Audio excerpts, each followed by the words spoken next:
Recently एक सर्वे हुआ और उस सर्वे में ये पता चला कि इंडिया के 8 लाख से ज़्यादा स्टूडेंट्स फॉरेन कंट्री में जाके पढ़ाई कर रहे हैं और उन सब की पढ़ाई का खर्चा कुछ 28 बिलियन यूएस डॉलर्स के बराबर पड़ रहा है। इन सब स्टूडेंट्स को 6 बिलियन डॉलर सिर्फ कॉलेज में जाके फ़ी देनी पड़ती है अपनी। अब ये 6 बिलियन डॉलर्स जो इंडिया के 45,000 करोड़ रुपीस के बराबर है। अगर इंडिया में हर साल 10 आईआईटीज़ और 10 जेएनयू जैसे एलीट कॉलेजेस बनाए जाएँ, तो ये एक्सपेंस उनके बराबर पड़ेगा। इस सब इश्यूज़ की वजह से एक टॉपिक हाइलाइट में आता है जिसे कहते हैं ब्रेन ड्रेन। अब ब्रेन ड्रेन एक्चुअली में ना 2 वर्ड कॉम्बिनेशन से बना है। ब्रेन का मतलब होता है दिमाग और ड्रेन का मतलब है कोई भी चीज़ बह करके दूसरी जगह जब चली जाती है। ब्रेन ड्रेन का मतलब ये हुआ कि जब भी किसी डेवलपिंग कंट्री के पढ़े-लिखे इंटेलेक्चुअल लोग अपना देश छोड़ के बाहर देश में सेटल हो जाते हैं, वहाँ पढ़ाई करते हैं और वहाँ पे जॉब करते हैं, वहीं पे सर्व करते हैं। अब आप ये सोच रहे होंगे कि हम इस टॉपिक के बारे में बात क्यों कर रहे हैं?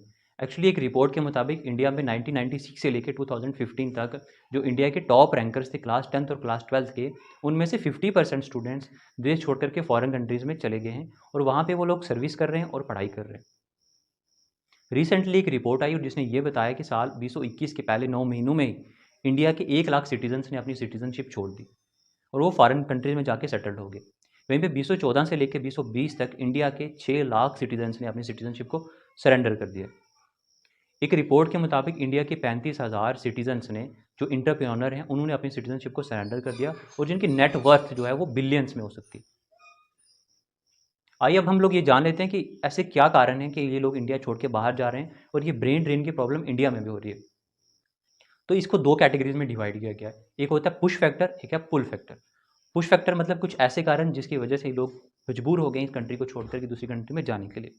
और पुल फैक्टर्स कि ऐसी क्या फैसिलिटीज़ वो कंट्री उनको दे रही हैं जो उन्हें इंडिया में नहीं मिल रही थी।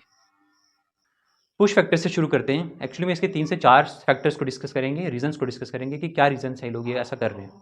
पहला रीज़न ये है कि इंडिया में इनोवेटिव कोर्सेज़ की कमी है। वहीं पे दूसरा रीज़न ये है कि जॉब की बहुत कमी है, अनएम्प्लॉयमेंट बहुत बढ़ गया है। तीसरा रीज़न ये है कि यहाँ पे अगर कोई रिसर्च भी करता है तो उसे इतने फंड्स नहीं मिलते कि वो अपनी रिसर्च को कंप्लीट करे। और वहीं पे फोर्थ रीज़न इसका ये है कि यहाँ पे जो अच्छी एजुकेशन या अच्छे जो एजुकेशन प्रोवाइड करने वाले कॉलेजेस हैं उनकी कमी है और जो लोग प्रोवाइड कर भी रहे हैं वहाँ पे एजुकेशन बहुत महंगी है और बहुत एक्सपेंस करना पड़ता है। इसलिए लोग प्रेफर करते हैं इंडिया को छोड़ करके फॉरेन कंट्रीज़ में जाके पढ़ना। पुल फैक्टर्स क्या है? पुल फैक्टर का सबसे पहला कारण है एम्प्लॉयमेंट। फॉरेन कंट्रीज़ में इंडिया के कंपैरिजन में एम्प्लॉयमेंट ज़्यादा है। वहाँ का जो स्मूथ ब्यूरोक्रेटिक सिस्टम है और वहाँ पे इतनी आज़ादी है कि कोई भी सिटीज़न अपनी ज़िंदगी को अच्छे तरीके से एन्जॉय कर सकता है। वहाँ पे उन्हें अपने बच्चों के भविष्य की चिंता करने की ज़रूरत नहीं है क्योंकि वहाँ पे एजुकेशन सिस्टम और एम्प्लॉयमेंट की कोई ज़्यादा कमी नहीं है होंगे। अगर ये ब्रेन ड्रेन इसी तरह से कंटिन्यूअसली होता रहेगा या हो रहा है तो इसका रिज़ल्ट हमारे इंडिया और हमारी सोसाइटी पे क्या पड़ रहा है? तो सबसे पहला रिज़ल्ट ये है कि वो स्टूडेंट जो यहाँ पढ़ा और जिसके ऊपर गवर्नमेंट ने और यहाँ की सोसाइटी ने खर्चा किया, इन्वेस्टमेंट की, जब जॉब की बारी आएगी तो किसी फॉरेन कंट्री में जाके जॉब कर रहा होगा और वहाँ से ज़ाहिर सी बात है वो इंडिया को टैक्स तो देगा नहीं, तो यहाँ पे इंडिया को इकोनॉमिकली बहुत लॉस है। सेकंड कि ऐसे एलीट लोग, पढ़े लिखे लोग जब इंडिया छोड़ करके फॉरेन कंट्रीज़ में चले जाएँगे, तो इंडिया में जो टेक्नोलॉजी नई डेवलप होने वाली थी या उसकी यूटिलाइज़ेशन वो बहुत कम हो जाएगी और हम काफ़ी हद तक पीछे रह जाएँगे। थर्ड इसका इंपॉर्टेंट इम्पैक्ट ये पड़ेगा कि ऐसे हम लोग सब जानते हैं कि इंडिया सबसे ज़्यादा डॉक्टर्स प्रोड्यूस करता है। अगर इन डॉक्टर्स को यहाँ पे एम्प्लॉयमेंट नहीं मिलेगी तो ये प्रेफ़र करेंगे फॉरेन कंट्री में जॉब करना, जिसकी वजह से इंडिया में एलीट या पढ़े लिखे या ज़्यादा अच्छे डॉक्टर्स की कमी हो जाएगी और फ्यूचर में अगर कोई भी जैसे कोरोना वायरस का पैंडेमिक आया था, ऐसा कोई भी क्राइसिस आएगा तो इंडिया उससे अच्छे से डील नहीं कर पाएगी। अभी भी इंडिया में 1404 लोगों के लिए 1 डॉक्टर है, वहीं पे 1000 लोगों के लिए सिर्फ 1 नर्स, जो उनका टेक केयर करते हैं। फाइनल इम्पैक्ट है वो ये होगा कि डेवलपिंग और डेवलप कंट्रीज़ के बीच का जो गैप है वो बढ़ता जाएगा। क्योंकि डेवलपिंग कंट्रीज़ को आगे लेके जाने वाले जो ब्रिलियंट माइंड्स थे, जो सबसे अच्छे माइंड थे, वो तो पहले ही ड्रेन होकर के डेवलप कंट्रीज़ में जा चुके होंगे।